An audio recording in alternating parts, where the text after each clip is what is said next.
ایک جگہ محترم جہلمی صاحب نے استدلال فرمایا ہے، یہ ذرا اس لیکچر میں نہیں ہے 88 والے جو ہے، بلکہ کہیں اور ہے، اس کا حوالہ جو میرے ذہن میں نہیں ہے لیکن میں بیان کر دیتا ہوں کہ محترم جہلمی صاحب نے استدلال یہ فرمایا ہے کہ باری تعالیٰ اپنی دی ہوئی خبر کے خلاف کرنے پر قادر ہے، تو یہ کانٹرڈکشن ہے۔ اس کا جواب یہ ہے کہ کانٹرڈکشن یعنی تناقض قضیات میں ہوتا ہے، یعنی اے از بی اور اے از ناٹ بی، یہ دیکھ رہے ہیں اے از بی لال سے لکھا ہوا ہے تو دیکھ رہے ہیں اے از بی اور اے از ناٹ بی، تو یا all A is B and some is not B, یہاں تناقض ہوتا ہے۔ واقعہ و خبر میں تناقض نہیں ہوتا، بلکہ یہاں پر کیا ہوتا ہے، واقعہ و خبر میں یا تو مطابقت ہوتی ہے یا مخالفت ہوتی ہے۔ تو اگر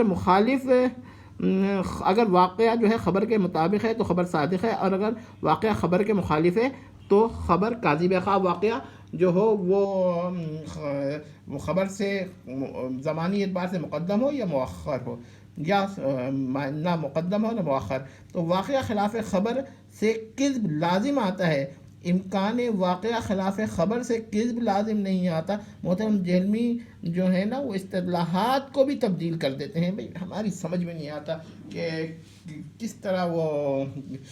بات کو گھماتے ہیں، یا ان کے سامنے بیٹھنے والے ایک بھی سوال نہیں کرتے، اور جو وہ کہتے ہیں اس کو اس طرح مان لیتے ہیں جیسے وہ قابل تنقید ہی نہیں ہے، بلکہ کوئی وہ کہتے ہیں نص قرآن ہے کہ بس جیسا جواب دے دیا جہلمی صاحب نے ویسے ہی مان لیتے ہیں، ایک بھی اس طرح کا کوشچن نہیں کرتے۔ اور جو لوگ کراس کوشچن نہیں کرتے، ابتدا میں تو ہوتا ہے، اور کراس کوشچن کس قسم کے ہوتے ہیں، وہ یہ ہوتے ہیں کہ جہلمی صاحب اس کا جواب دے دے تو قابل تسلیم ہو جاتا ہے، بھائی 10 اعتراض اس پہ وارد ہوتے ہیں اور اس کے جوابات جہلمی صاحب سے نہیں بنتے ہیں۔ بہرحال تو ہم اس بارے میں صرف یہ کہہ سکتے ہیں کہ جہلمی صاحب نے یہاں پر بہت زیادہ فساد پیدا کیا ہے، یہ اتحاد فی الامت تو نہیں ہے جی۔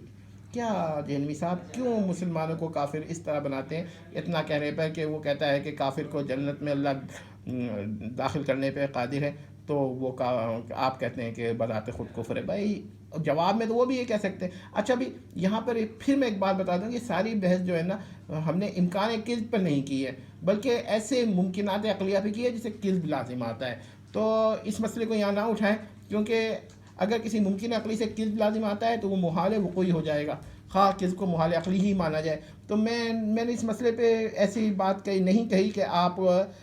یہ مسئلہ اٹھا سکیں، لیکن اگر آپ اٹھائیں گے تو ہم اس پر بھی بات کریں گے، وہ بھی ایشو میں ریزالو کرنے کی کوشش کروں گا۔ اگر آپ جب ایشو ریزالو کرنے کا دعویٰ کر سکتے ہیں تو پھر یہ تو میں بھی کر سکتا ہوں، ٹھیک ہے؟ آپ جتنا بڑا عالم نہیں ہوں، لیکن یہ بات ضرور ہے کہ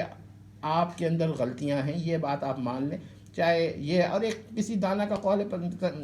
اس کا کہ یہ مت دیکھو کون کہہ رہا ہے، یہ دیکھو کہ کیا کہہ رہا ہے، اور یہ جس کا بھی قول ہے کہ جس کی طبیعت صحیح سند کے ساتھ منسوب ہو جائے اسی کا قول ہوگا۔ تو آپ صرف اتنا مجھے بتا دیجئے کہ اگر میں ٹھیک کہہ رہا ہوں، میں آپ سے تنقید صحیح کر رہا ہوں، تو آپ اپنی غلطیوں سے رجوع کیوں نہیں کر لیتے؟ اور اگر نہیں کرتے تو پھر آپ کوئی نہ کوئی جواب دیں گے، لیکن اگر اصولی جواب نہیں ہے تو پھر یہ تو اس کی دلیل ہے کہ آپ نے جواب نہیں دیا۔ ابھی بحث پھر ہماری جاری ہے، یہ پیسے یہ صفحے کو دیکھ لیجئے، تو یہ ہیڈ رائٹنگ تھوڑی سی سندھی جیسی ہے تو وہ پڑھی نہیں جاتی عام لوگوں کو جی، بہت بہت یہاں پر میں کہوں گا کہ احتیاط کے ساتھ دیکھ لیجئے، ٹھیک ہے؟ یہ دیکھیے، ٹھیک ہے، ابھی بحث جاری ہے۔